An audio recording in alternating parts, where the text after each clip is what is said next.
자들의 죄를 대속하기 위한 십자가를 지시기 위해서 예루살렘 성으로 입성하시는 예수님을 사람들이 메시아, 호산나, 다윗의 자손이라 부르면서 종려나무 가지를 흔들며 환대했던 사건을 그리면서 지키는 절기입니다. 오늘 본문은 불과 얼마 전까지만 해도 나귀를 타시고 예루살렘으로 입성하시는 예수님을 향해서 종려나무 가지를 흔들며 그 종려나무 가지와 흰옷을 길에 깔며 환대했던 사람들이 예수님이 십자가에 못 박아 죽이라고 외치는 사람들로 돌변한 태도에 대한 말씀입니다. 왜 이렇게 그들은 예수님을 환영했다가 이제는 십자가에 못 박아 죽이라고 돌변하는 사람들이 되었을까? 이 시간 성령님께서 역사해 주심으로 말씀을 통해 이것을 깨닫고 예수님을 마음에 진실하게 하나님으로 구원자로 다시 한번 영접하는 우리 모두가 될 수 있기를 간절히 소원합니다. 11절 말씀 우리 같이 읽겠습니다. 예수께서 총독 앞에 섰음에 총독이 물어 이르되 네가 유대인의 왕이냐? 예수께서 대답하시되 내 말이 옳도다 하시고 아멘. 산헤드린은 유대인들의 최고 의결기구이자 재판기구입니다. 하지만 로마의 지배하에 있던 터라 죄인들에 대한 사형 결정권은 있었지만 그러나 집행권은 로마 정부에 있었습니다. 그래서 대제사장들과 장로들은 당시 로마가 유대로 파견한 총독이었던 본디오 빌라도에게 예수님을 넘겨주게 되었고 예수님이 총독인 빌라도 앞에 서게 되십니다. 빌라도가 묻습니다. 네가 유대인의 왕이냐? 예수님은 조금의 망설임도 없이 내 말이 옳도다 라고 대답하십니다. 이 예수님의 말씀은 네가 말하는 것은 사실이다 라는 강한 긍정을 나타내는 그런 말씀입니다. 물론 예수님께서 말씀하신 왕의 개념은 빌라도가 물은 왕의 개념과는 완전히 차원이 다른 왕입니다. 예수님께서 말씀하신 왕은 바로 창조주시고 주관자시며 구원자시고 또한 장차 온 세상을 심판하실 심판자 곧 만왕의 왕이시기 때문입니다. 본디오 빌라도는 영적으로 죽어있으니 예수님을 눈앞에 두고도 자신을 구원할 구원자로 알아보지 못합니다. 그저 자신의 자리나 노릴 그런 사람으로 예수님을 대합니다. 대제사장 가야바와 산헤드린 공회의 회원들인 종교 지도자들이 그랬던 것처럼 말입니다. 예수님은 우리 자신에게 어떤 분인지, 예수님은 과연 나에게 어떤 분인지 종려주일을 맞아서 다시 한번 깊이 묵상하며 그 예수님에 대한 바른 지식을 갖는 우리 모두가 될 수 있기를 간절히 소원합니다. 12절에서 14절까지 말씀 읽겠습니다. 대제사장들과 장로들에게 고발을 당하되 아무 대답도 아니하시는지라. 이에 빌라도가 이르되 그들이 너를 쳐서 얼마나 많은 것으로 증언하는지 듣지 못하느냐 하되 한마디도 대답하지 아니하시니 총독이 크게 놀라워하더라. 아멘. 대제사장과 장로들은 빌라도 앞에서 예수님을 앞다투어 고소하지만 예수님은 웬일인지 침묵만 하십니다. 그 모습을 본 빌라도가 이렇게 많은 사람들이 고소를 하는데 왜 아무 말도 하지 않느냐라고 물어봅니다. 그러나 그럼에도 불구하고 예수님은 역시 아무 대답도 하지 않으십니다. 빌라도는 자신이 보기에 무죄인 것 같고 죄를 지을 만한 인품이 아님에도 불구하고 또 더욱이 죽느냐 사느냐의 문제로 재판정에 서 있음에도 불구하고 예수님이 자신을 위해 별다른 반론이나 변론조차 하지 않는 것을 보고 매우 이상하게 생각합니다. 일반적으로 이런 경우는 살기 위해서 악을 쓰고 무죄를 주장하며 자신을 고소했던 사람들 향해서 저주를 퍼붓는 모습들을 그동안 빌라도가 많이 경험했기 때문입니다. 그러나 예수님은 빌라도의 그런 호의 아닌 호의에도 불구하고 묵묵히 우리 자신의 죄를 그 몸에 지시고 가는 대속제물로서의 길만을 가십니다. 이사야 선지자 이사야 53장 7절에 이렇게 침묵하시는 예수님을 이렇게 예언합니다. 그가 곤욕을 당하여 괴로울 때에도 그의 입을 열지 아니하였으며 마치 도수장으로 끌려가는 어린 양과 털 깎는 자 앞에서 잠잠한 양같이 그의 입을 열지 아니하였도다.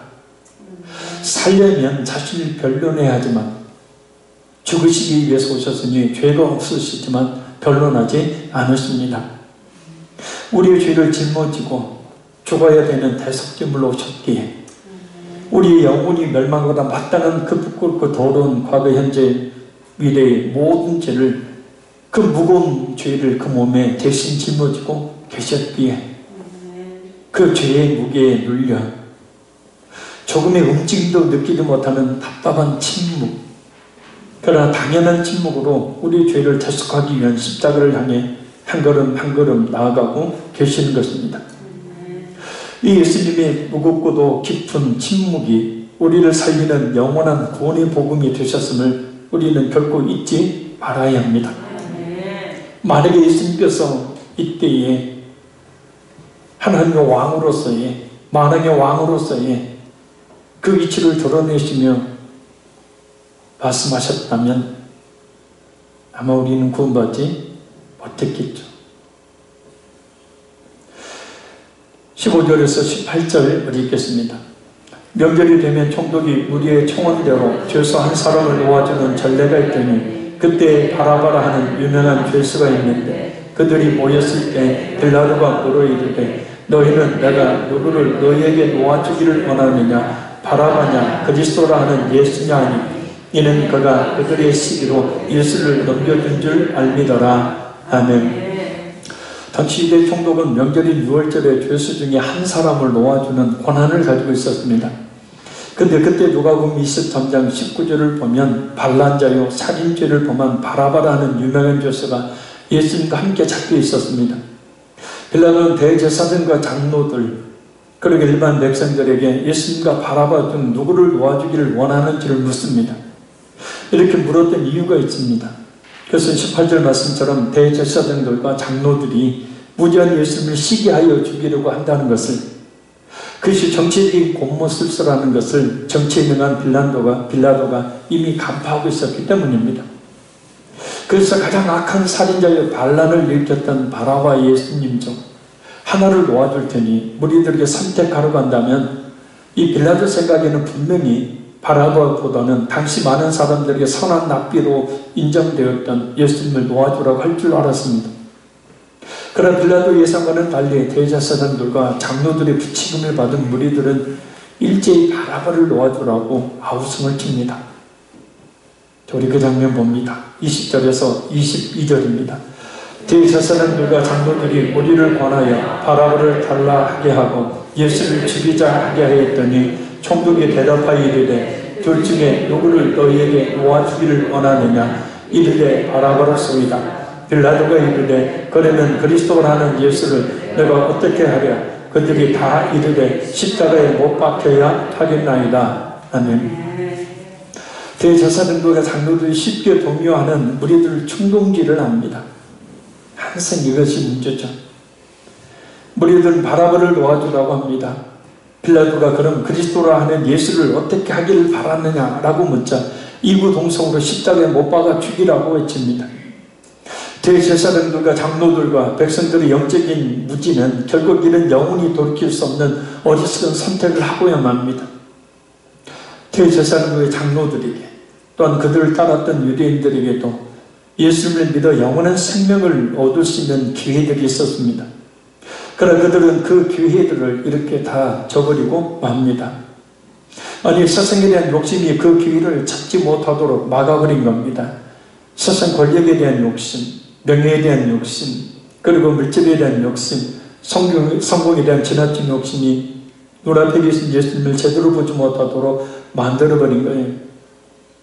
또한 그들이 가지고 있던 잘못된 말씀에 대한 인식이, 잘못된 메시아에 대한 인식이 예수님을 똑바로 보지 못하게 만들어버린 것입니다. 그러니까 메시아가 온다. 근데 사람들이 그 말씀을 자신 위주로 해석을 하듯이 유대인들에게 있어서 메시아는 자신들의 모든 죄를 구원할 메시아가 아니라, 구원자로서의 메시아가 아니라 바로 자신들의 삶의 욕망을 채워줄 메시아였어요. 그리고 우리 역시도 마찬가지입니다.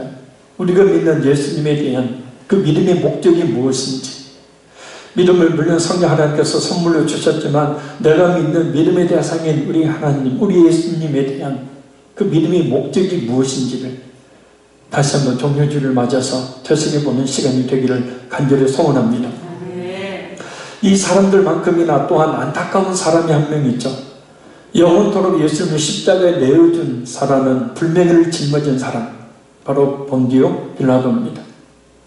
예수님은 무죄한 자라고 생각했던 자신의 생각을 쫓아서 철저한 진상규명을 했더라면 그런 불명을 쓰지 않았을 텐데 말입니다. 대제사장들과 장로들 그리고 백성들에 비해서 회개할 수 있는 기회가 더 있었음에도 불구하고 놓쳐버리고 말았으니 말입니다. 자, 우리 19절 읽겠습니다. 총독이 재판석에 앉았을 때 그의 아내가 사람을 보내 이르되 저 오는 사람에게 아무 상관도 하지 마옵소서. 오늘 꿈에 내가 그 사람으로 인하여 애를 많이 태웠나이다 하더라. 아멘. 재판석에 판결을 준비하고 있던 빌라도에게 그의 아내가 사람을 보냅니다. 그 보내받은 사람은 예수님에 대해 어떤 잘못된 판결도 내리지 말라는 아내의 말을 전합니다. 하나님이 그 아내를 통하여 기회를 다시 주고 있는 거죠. 전해진 기록에 의하면 그녀의 이름은 클라우디어 프로클라였습니다. 유대에 귀의했고 또 나중에 예수님의 제자가 되었다고 합니다. 그녀의 저 옳은 사람이라는 표현은 거룩한 선지자나 예언자, 메시아에게 사용되는 유대인들의 관용어입니다. 그러니까 빌라도의 아내가 이 클라우디오 프로클라가 예수님의 거룩한 선지자, 메시아로 알았음을 뜻합니다. 불교는 꿈을 꾼 아내의 말을 빌라도가 들었다면 예수님의 십자가에 내어주는 판결을 하지 않았을 것입니다. 빌라도가 이 기회를 놓치지 않았다면 얼마나 좋았을까요? 어떤 일을 해나가는데 가장 적절한 시기나 경우를 기회라고 말합니다. 우리에게도 예수님을 믿을 수 있는 절호의 기회가 있습니다. 언제일까요? 바로 지금이죠. 진실된 믿음을 가질 수 있는 절호의 기회, 바로 지금입니다. 중요한 것은 진실하게 예수님을 믿을 수 있는 믿음을 얻기 위해서는 그 믿음을 갖지 못하도록 막아서는 장애물들을 넘어설 수 있어야 한다는 것입니다. 오늘 본문의 대제사장이나 장로들 그리고 빌라도를 보면 그들이 가지고 있었던 외식적인 신앙, 말씀을 잘못 알고 있었던 영적 무지, 자신의 신분과 그에 맞게 누리던 권력, 부에 대한 욕심이 그리고 자신들의 메시아에 대한 얄팍한 생각이 그들로 하여금 예수님을 제대로 보지 못하도록 하는 원인, 믿지 못하도록 하는 원인이 되었다는 것을 알 수 있습니다. 제가 늘 여러분에게 우리 모두에게 저 포함해서 도전하는 것이 있습니다.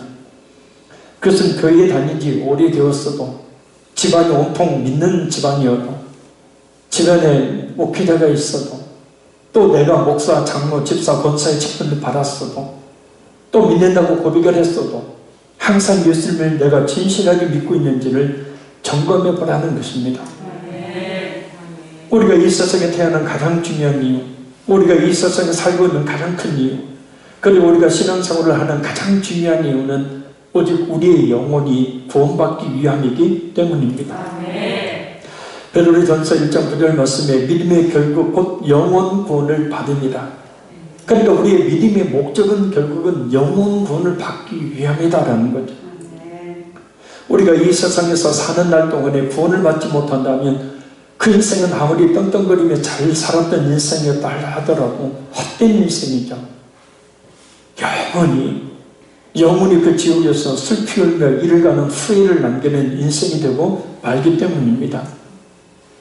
그러니 우리 자신이 믿음에 바로 서 있는가를 점검해 보는 시간을 우리가 늘 가져야 합니다. 그래서 바울사도는 이것을 고린도후서 13장 5절에 이렇게 강조합니다. 너희는 믿음 안에 있는가? 너희 자신을 시험하고 너희 자신을 확증하라. 예수 그리스도께서 너희 안에 계신 줄을 너희가 스스로 알지 못하느냐? 그렇지 않으면 너희는 버림받은 자니라. 너희는 믿음 안에 있는가? 자신을 시험하고 너희 자신을 확증하라. 예수 그리스도께서 너희 안에 계신 줄을 너희가 스스로 알지 못하느냐? 그렇지 않으면 너희는 버림받은 자니라. 자신 스스로가 믿음 안에 있다는 확신이 없다면, 그리스도께서 자신 안에 계신다는 확신이 없다면 그 사람은 구원받은 사람이 아니라는 뜻입니다. 그래서 계속해서 자신이 예수님을 믿고 있는지를 확인하고 시험하고 자신이 믿는 사람임을 스스로에게 확증하라는 뜻입니다. 어떻게 보면 코로나19의 이 환난, 이 위기, 이 사태가 우리로 하여금 우리의 믿음의 진실함이 어떤 것인지를 스스로 볼 수 있는 아주 절호의 기회가 될 것입니다. 그런 믿음의 확신을 갖기 위해서 필요한 것은 예수님의 십자가에 피 묻은 복음과 구원의 확신에 대한 말씀을 계속 듣는 겁니다. 목사님들의 그 독서 모임이 있습니다. 그 모임에 가서 목사님들이 제게 이 설교학에 대해서 어떤 설교를 해야 되는지에 대해서 잠깐 질문해서 저보다 훌륭한 목사님들도 많은데 거기서 무엇을 설교해야 되는지 어떤 말씀을 전해야 되는지를 잠깐 강의를 했었습니다. 그 말을 하면서도 제 자신의 도전이 되었던 게 설교자를 왜 세워놨고 교회를 왜 세워놨고 우리가 무엇을 믿고 무엇 때문에 신앙생활을 하고 있는지 설교는 예수님의 십자가의 그 피 묻은 복음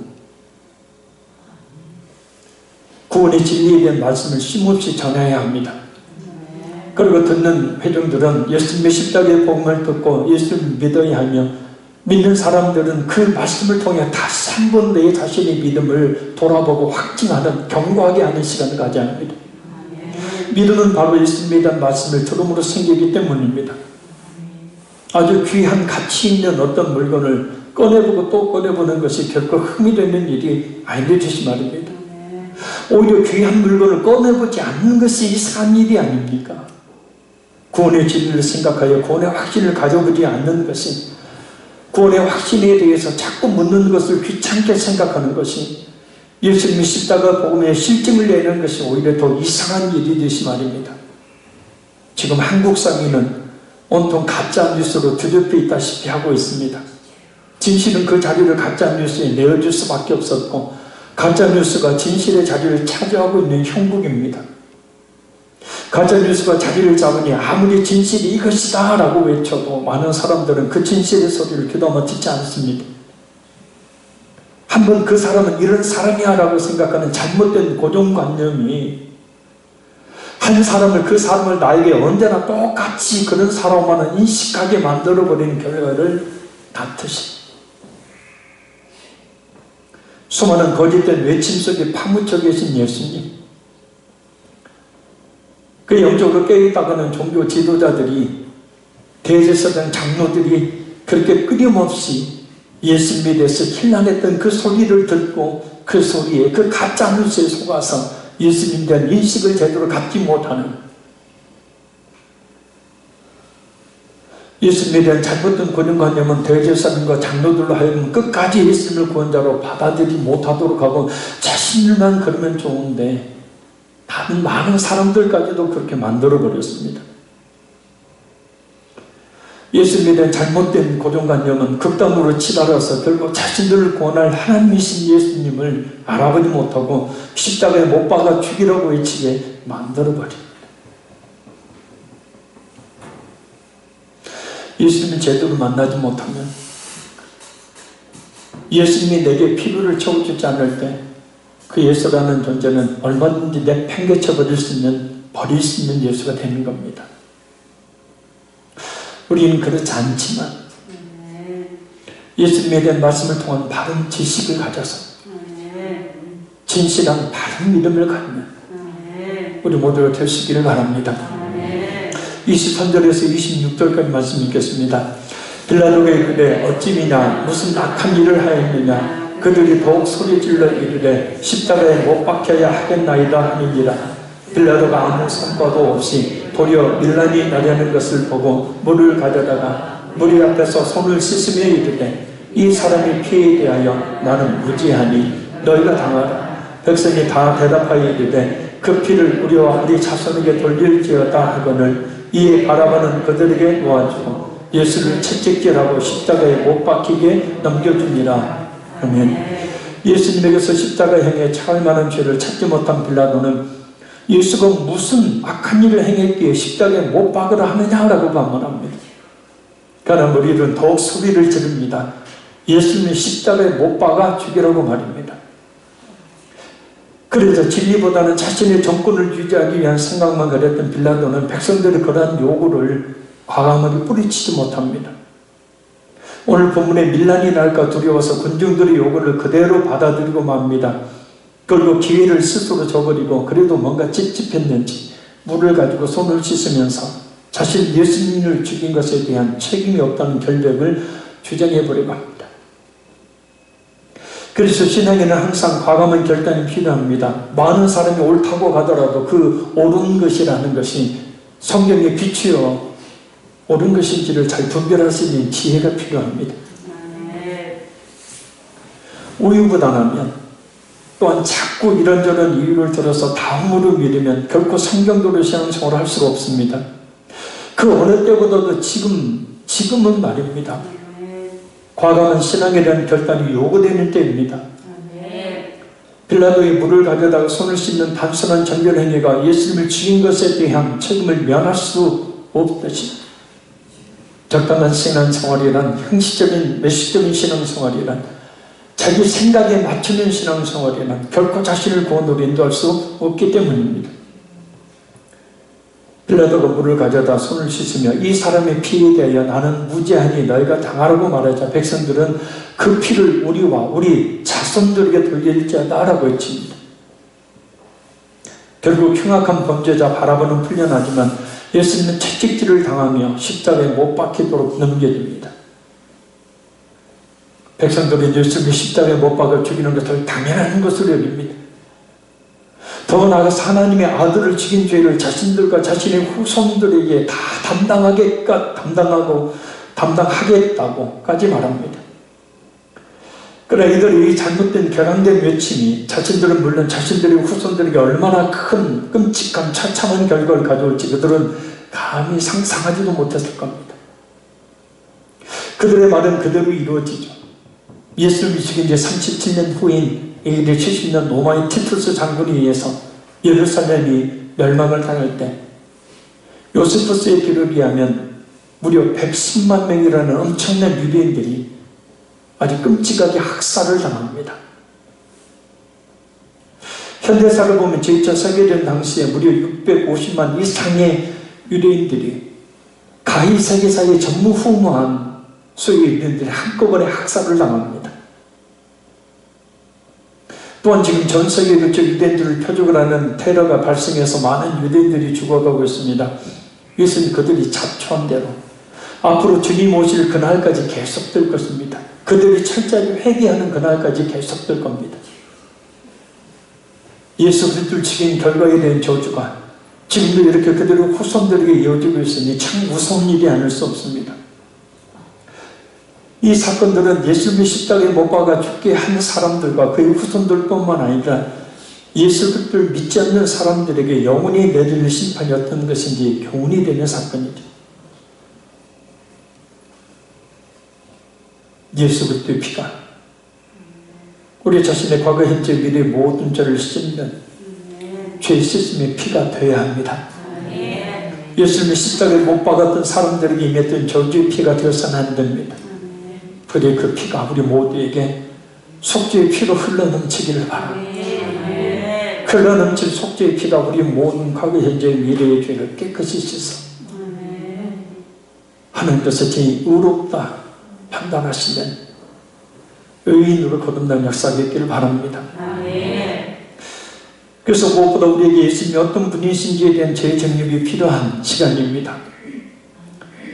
예수님이 십자가에 못 박아 죽이려고 겨냥된 어조로 외쳤던 사람들 옆에서 이미 예수님은 수많은 병자들을 고쳐주셨고 수많은 귀신 들린 사람들의 귀신을 내쫓아주셨고 심지어 죽은 자를 살려주셨고 오병이와 같은 기적을 통해서 많은 사람들을 살리셨습니다.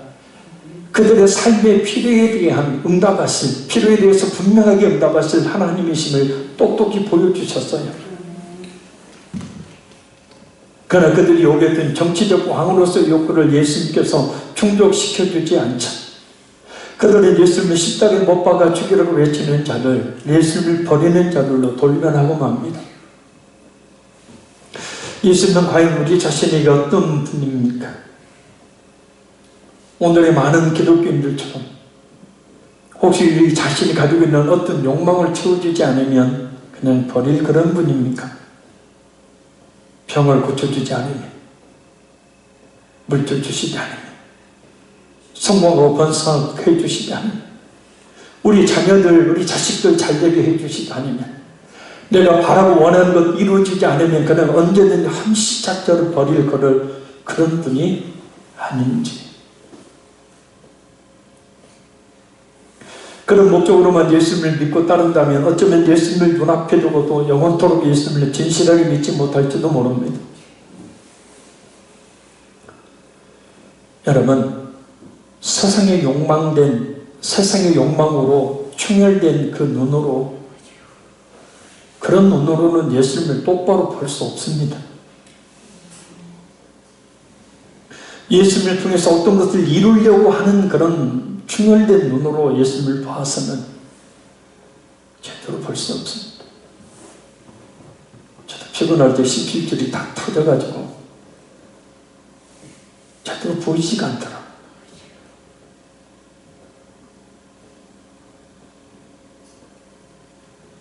그러나 고개를 들 수 없는 죄인의 눈으로 본 예수님은 기꺼이 우리의 손을 잡아 일으켜 세워주시고 우리의 죄를 사해 주실 뿐만 아니라 우리의 삶의 필요에 대해서 분명히 응답해 주시는 분이십니다.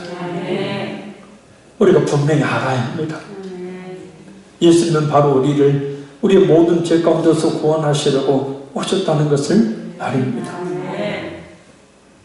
그 확실한 믿음 가운데 있게 되어지면 하나님께서는 삶의 필요를 다 채워주시죠. 결론적으로 말씀드립니다. 이 시간 말씀의 결론은 특별한 순서로 대신합니다. 구원자로 예루살렘 성으로 입성하신 예수님을 이 시간 우리의 마음에 영접하는 영접 기도를 합니다. 예수님을 진정 우리 자신의 하나님으로 나의 구원자로 영접하는 시간, 이 시간 받기 원합니다. 먼저 찬양을 통해 우리의 마음을 열 수 있기를 바랍니다.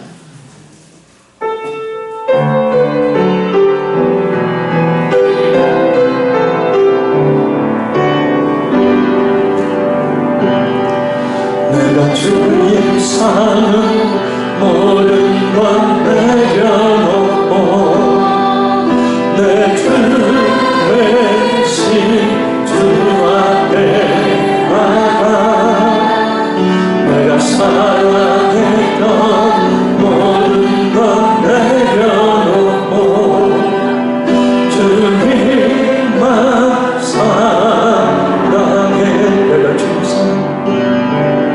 내가 주의 삶은 모든 건 내려놓고 내 주 대신 주 앞에 나가 내가 사랑했던 모든 건 내려놓고 주님만 사랑해.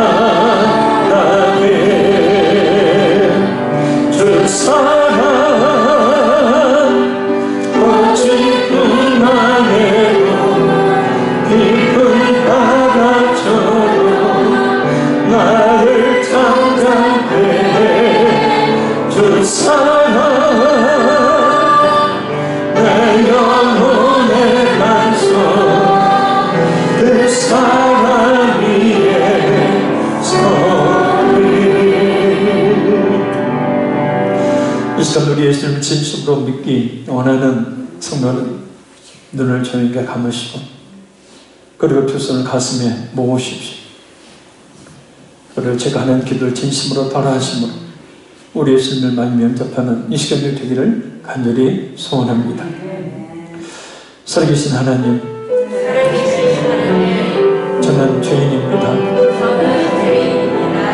저의 모든 죄로 말미암아 영원한 멸망을 당할 수밖에 없지만 예수님이 저를 대신하여 그 몸에 저의 모든 죄를 지시고